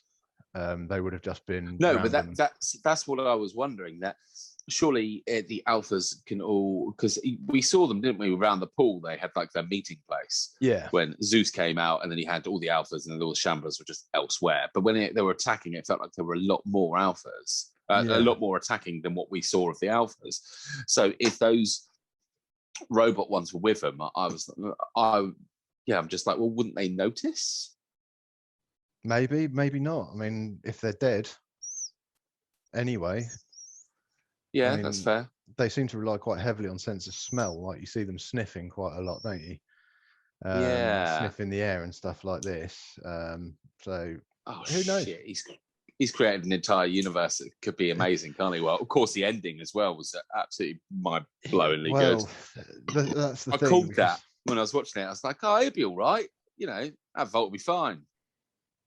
Yeah, but this all ties in because there's still questions that are unanswered, and then it's another thing that Snyder's hinted at is he said in one interview, it's like, who's to say this is the first time that they've gone through this set of events, this sequence of events. Ah.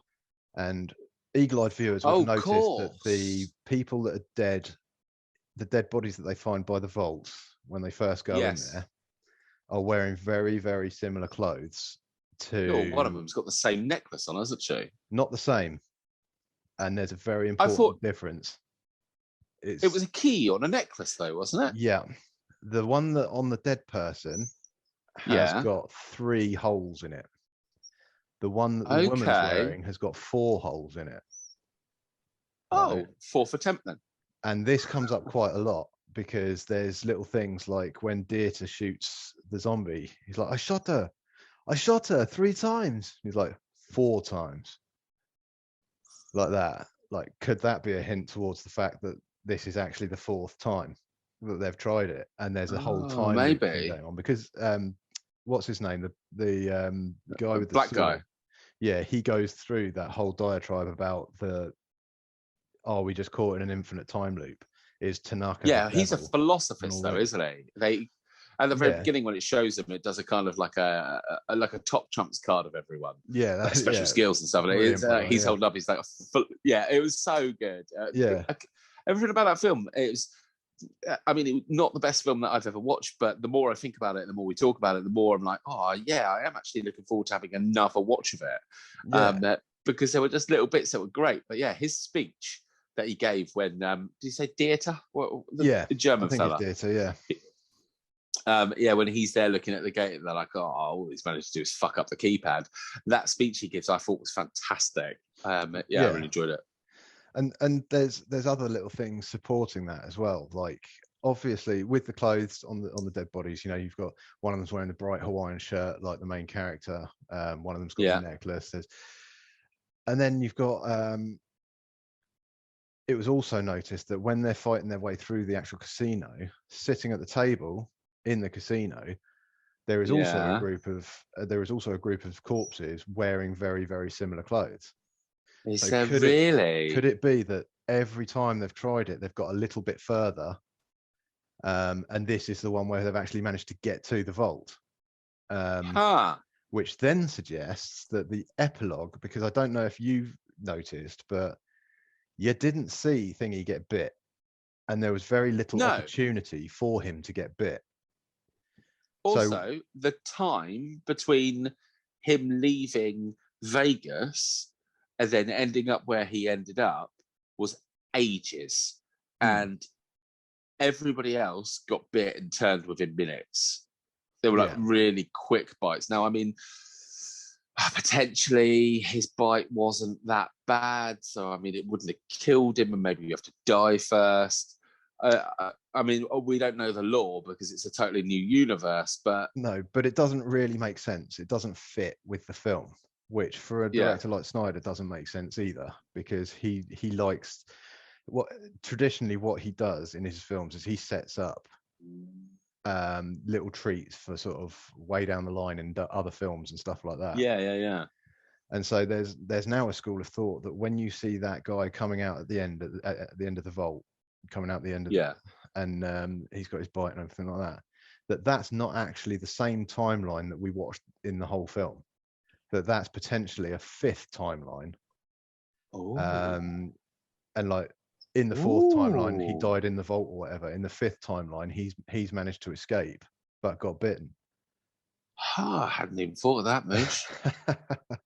And this is why I love the film. It's because there's so many questions, and all I want now is answers. So all I want is sequels, please. Just explaining all of this shit away. I think another one has been is in the pipeline. I vaguely recall seeing something online saying that it was not, the dates hadn't been confirmed, but he is very, very up for doing a second one. Good. Very up for doing a second one. There's also an animated prequel series which is in production at the moment. Sick! Which is apparently that's focused around Las Vegas day zero sort of thing, like when it broke out in Las Vegas. So that might answer questions. That was a good opening sequence, wasn't it? With Richard Cheese as a soundtrack and just seeing like Liberace or whoever the fuck could play the piano and all of his go-go girls getting bit. It was, I thought that was really cool. Liberace at the beginning. 3, 4. It's all about. He It's all did, about, didn't yeah. he? Yeah. Oh, There's a lot of man. hints in there.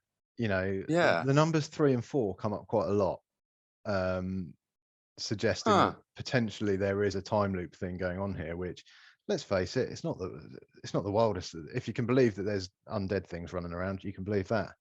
Well, yeah. I mean, he has a cape as well, so that makes it even more supernatural, in my opinion. Yeah, and let's face it, if you're running Area 51 and you're trying to Yeah. weaponize a zombie and you want to see how it works, and you also have access to a time loop device of some sort, you're going to just let it out in a city and just monitor each time. And the perfect way to monitor it is by having some sort of robotic zombie in there, keeping an eye on what's going on, and then send some Yeah. greedy people in to find something.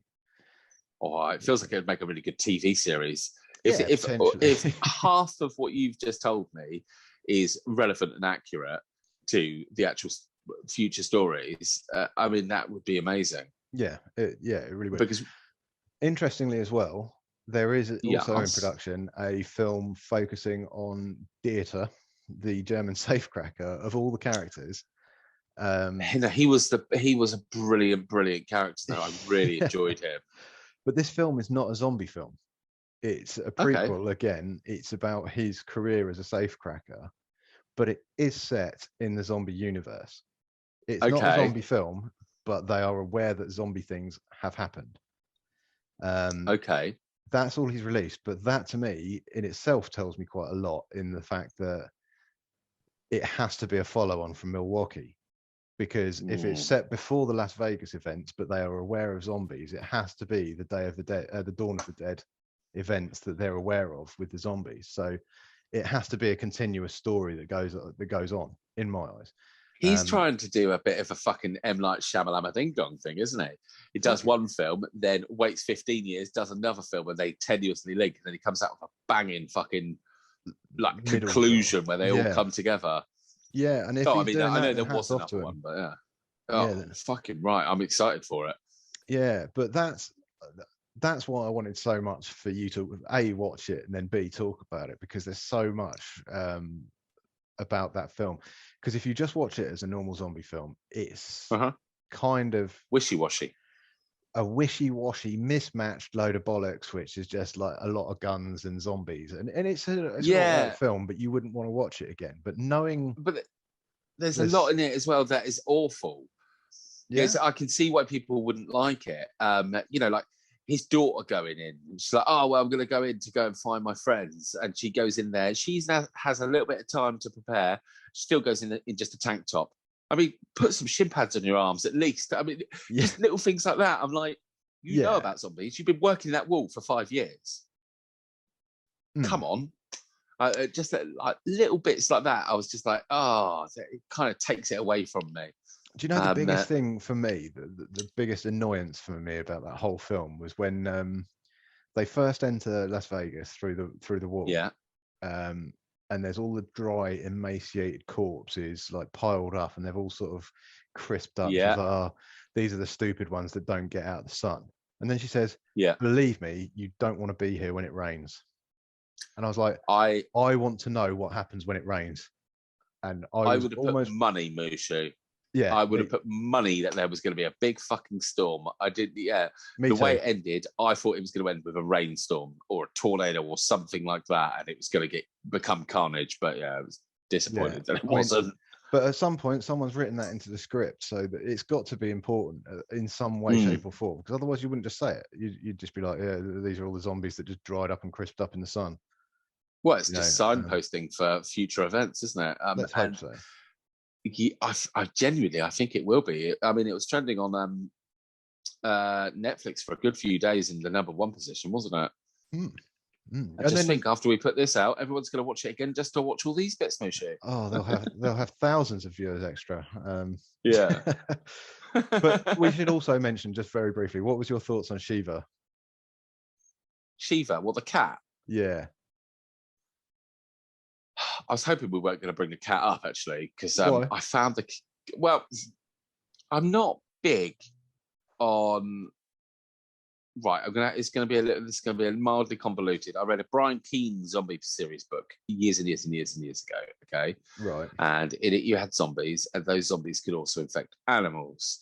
Now, I finished that book and I didn't really like it because zombie animals makes it impossible to survive. The second animals start turning into zombies, you've then got to deal with birds.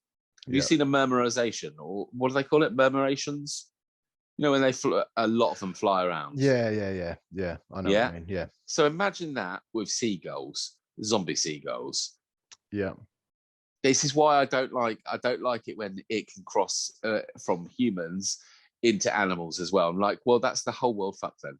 There is nothing, no surviving that. If you've got rats, cats, bats, I get that, but there is a caveat to that in the fact that the way the film's set up, the way he set the film up with the hierarchy of the zombies. You've got your shamblers, you've got your alphas, and you've got Zeus, right? What if? Oh, so if he bit it, Zeus is the only one that can turn an animal. So that I'm okay with. So he's created Shiva to guard the boundaries of whatever territory it is. Then he bites his horse, so he's got something to ride around on. Oh fuck! I forgot about the horses. Yeah, because otherwise, you'd have, like you say, you'd bite a horse. The horse would fuck off, bite something else, bite another horse, or bite a cat. The cat fucks off, bites a rat. The rat bites a mosquito. And then you got zombie mosquitoes. Like you say, it's just that's it, game over. But what if only he could bite them? Because I like that. Like it said, he was. They mention it briefly. They're not there. They're not contained there. Like it's not their prison. That's their city. And so, in order to maintain some form of order, it would make sense not to have just expand completely beyond all your realms. You want to keep it within your city. So when you look at it that way, I quite like the cat, to be honest. I thought it was quite good fun. I thought it was a nice fun. It definitely was. And when you say about it, if it's Zeus who's the only one who can convert them, that I'm actually really on board with. But that's just a theory. That's who knows. No, I can appreciate it's a theory, but it's quite a sound one. It's one that kind of makes sense to me. Okay. Yeah, I'm all right with that. But I didn't. It's not that I had a particular problem with it. It's just that I don't really like the idea of it takes away a certain fear. The tension. It makes it awful. Yeah, because I never used to like running zombies either.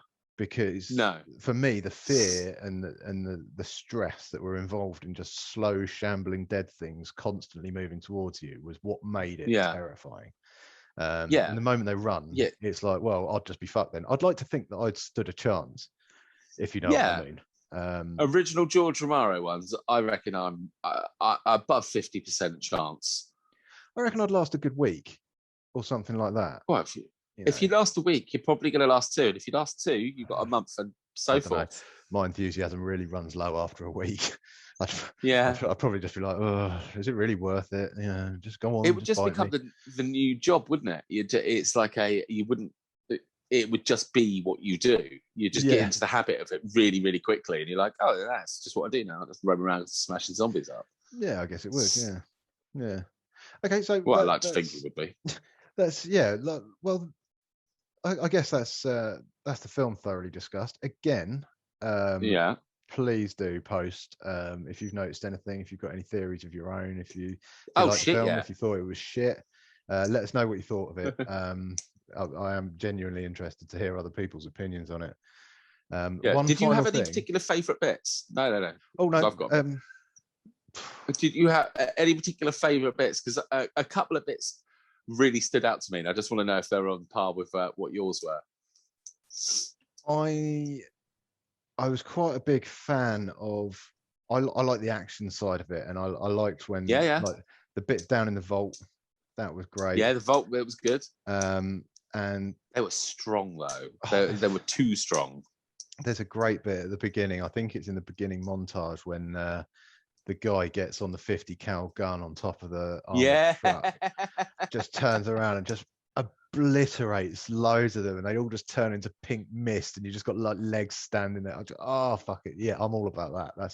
That's a bit of me. That. Yeah, that was proper good. I did. I like that bit. And it was so gruesome, but I imagine that's exactly what would happen if you're getting mowed down by 50 cows. Yeah, I suppose so. Yeah, You're just not going to be pink pleasant, mist everywhere, aren't you? Yeah. No. What was yours, My then? well, so there's a couple. The safecracker, not even going to attempt his name. When he's when he gives his little speeches about how it's the perfect and most difficult safe to crack in the world, I really, really enjoyed those. I was like, it's a guy who really wants to crack a safe. That I enjoyed. But for me, it's that girl who's fighting in the basement bits. You know, where the shamblers are all sleeping. Yeah, where they're all hibernating. Yeah, her fight sequence in that was just. I just thought she was going to die so many fucking times. And she just kept pulling back. I was just like, this girl is incredible. She's so unbelievably good. And like that was great. But then it sort of tenuously links onto her fella. So, you know, the gangster. Yeah. Never seen it before, ever in my life. He's shooting from the hip, gangster style, with an AK-47U. I mean, it's just so cool. I absolutely love that. That is just hip firing it, side shooting it. Oh, it was little bits like that, because again, I like the action as well. And when I went into it, watching it, I wasn't expecting there to be undertones of anything like there was. Well, like you've explained, all the little Easter eggs in it. Yeah. I mean, only time will tell. There was one other thing that I forgot to mention, which I'll mention briefly, which was the safe. The safe changes in Dieter's first vision. No, you know, when they first go through it, and he's talking about the plan, and they go through the whole plan. That safe that looks different. It's not the same safe as the one they find. I don't know if that's got any relevance to it, but at some point it has to, because at some point, what's the point of making two different safes? Also, it said that there was non-lethal defenses after the thing, and one of them was definitely not non-lethal. I think most of them weren't sort of non-lethal. Wow, you're absolutely right. That was a funny bit, though. But the last thing I wanted to mention about the film was not related to plot or anything like that, just related to the actual filming techniques of it. Which a lot of people moaned about, but I don't know if you noticed that a lot of it was blurry, like it was out of focus in the background and stuff like that. That's good though, isn't it? Yeah, but a lot of people complained about it, saying it was really doing their head in. Oh, really? Yeah, but the reason for that is because he shot it on an original 1970s sort of camera. Did he really? Yeah, to get that authentic sort of old zombie style sort of feeling going. Oh, wow. I'll be jiggered. I had no idea, Mushu. I genuinely didn't know. Yeah. And then the thing that really blew my mind, though, was you know, the helicopter pilot. Yeah, she was funny, but she only does one character, and it's that character. She didn't meet any of the other members of the cast during filming. So at no point was she with the other members of the cast during filming. All of her scenes were filmed separately and digitally added in. She wasn't there in any of those scenes. It was another actor who was removed because of can't remember his name. But I think after they'd filmed it, the allegations came up that he'd abused someone or something along those lines. So they were faced with an issue. So they filmed all of her parts and put her in over the top of it. And I found that out after the film, and I would not have known that she wasn't there. No, I had no idea at all. I quite like her. I think she's quite a funny. I mean, again, she can literally only do that one character. It feels like she's the new Sue Sylvester from Glee, or the manager from 40-Year-Old Virgin. I can't. You know, she only does that one particular character, but she does it very, very well. And that pilot was the exact same. I had no idea, Mushu. Yeah, I mean, I presume the other actor was going to Epstein's Island. More than likely. I don't know if it was a child abuse or a domestic abuse sort of allegation, but either way, it was not the sort of thing that you could release a film with that soon after the allegation was made. If you see what I mean. What was it, Johnny Depp? No. Bless him. I'm doing very exactly- upset about that. Yeah, get him back on the air. Amber Heard's a fucking. Is it Amber Heard? Yeah, it's Amber Heard. Yeah, They're both absolute fuck ups, but he's been Yeah. dropped from the latest Harry Potter or Wizarding World movie, hasn't he? He Yeah, played Grindelwald, and he did it incredibly. And was probably the best thing about that whole movie. Yeah. And now he's been fucking dropped before it's been finished because those two were both taking too many drugs and being dickheads to each other. pretty much. Yeah, yeah. I find that's fair. it so irritating. Well, she's not been fucking axed from anything, though, is she? No. But No. this is Fucking. an entirely different Yeah, we'll go. conversation that I could go on for a long time about. Yeah. But, right. So No, let's. well, no, bring it up. Should we leave the Army of the Dead there then? Shall we?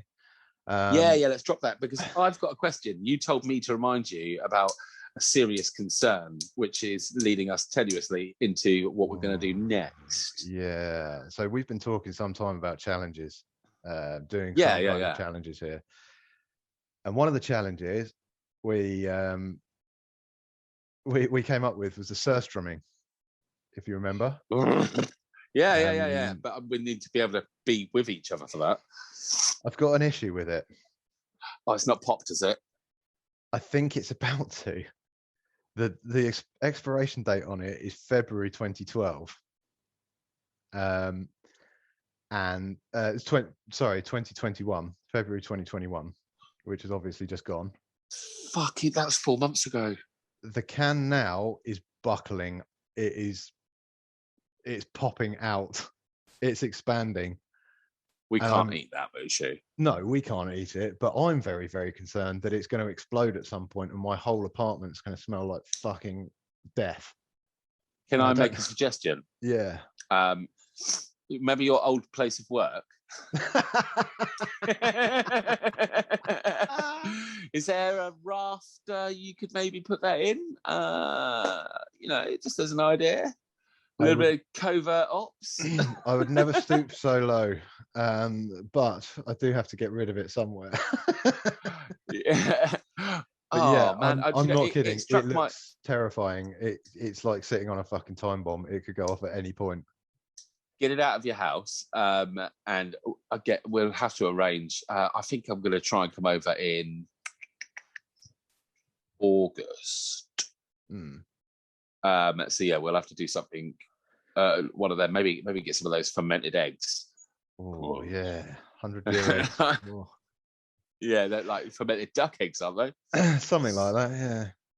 Yeah. Oh God, I'm so gutted that's gone off. I'm generally not excited, quite apprehensive. Oh, we can get more. We can always get more. I'm more than happy to get more. So you mentioned about a tenuous link, Sam. What's this? Yes, tenuously linked. Right. Any of our long-term listeners, I have been trying to get the guys to buy Whatsits for ages because about this time last year, there was a little craze. This is how cutting edge and on point we are. There was a Whatsit challenge to see how many Whatsits you can get into your mouth without crunching them. Without crunching them? Yeah, you can't just chew them up. I mean, nobody wants to sit and watch you eat Whatsits. You can put them in your mouth and you count how many you can get in there. This is getting a lot more difficult. Okay.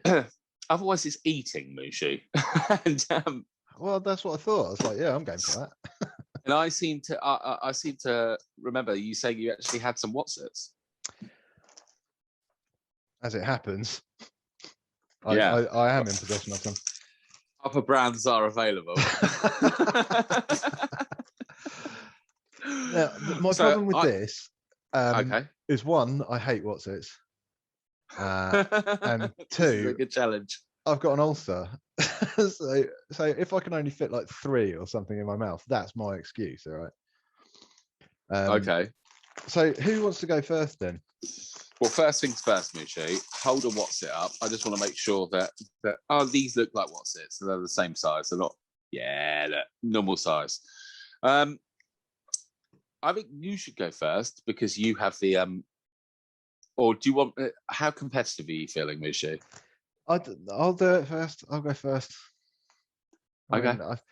Well, I'm going to count them as you put them in. Okay, right. So we're going now, are we?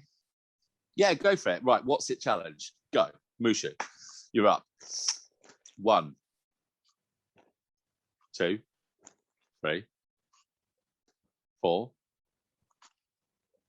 5. I'm just rearranging them. Okay, you ready to tune them? Or not? 6, 7. It's good. 8. Oh, it's a gum one. He looks like a hamster. 9, 10, 11, 12, 13. You look like a hillbilly with orange teeth at the moment. 13, 14, 15, 16, 17, 18. His mouth is still shutting as well. 19, 20. That's the big 2-0. 21, 22. How dry is your mouth feeling, Moosh? Oh, awful.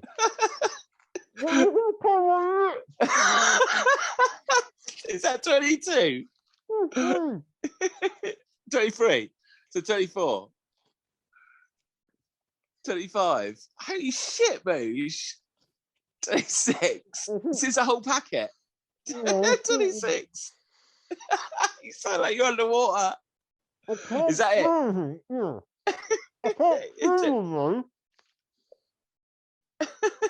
Are you done? 26. 26 to beat.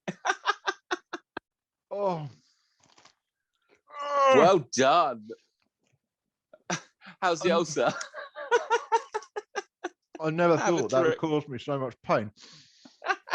Oh, I've got a mouth like Gandhi's flip-flop now as well. Yeah, So I bet, dry. right. Oh, so cheesy as well. I'm not a big fan of Botsits either.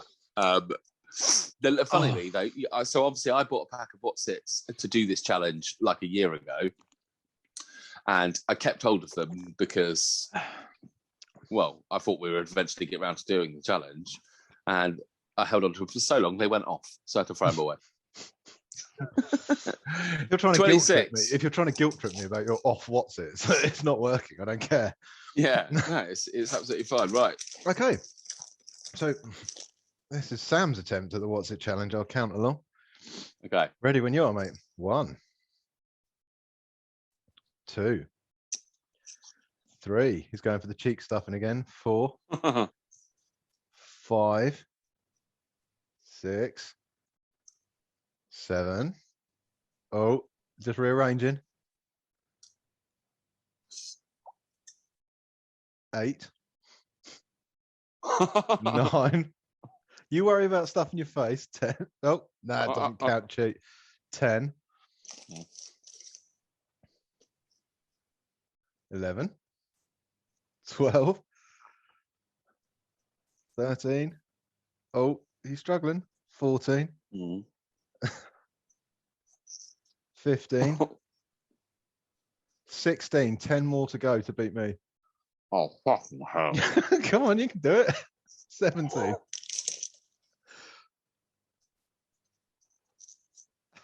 18. Oh, don't crunch it. 19. Come on. What, you got a fat tongue or what? Go on. He's just over left. He's just running out. Come on, get it in. 20. There you go. You've hit the big 2-0. 6 more, mate, and you're laughing. 7 more, and you're a winner. 21. 22.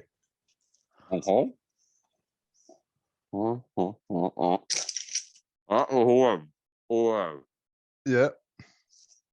23. 24. He stabbed himself. 25. 26. Oh.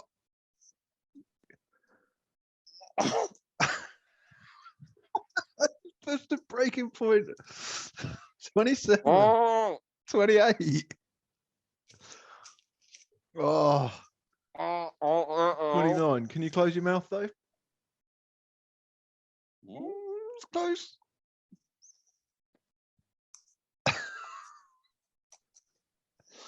30. I'm impressed. I'm impressed.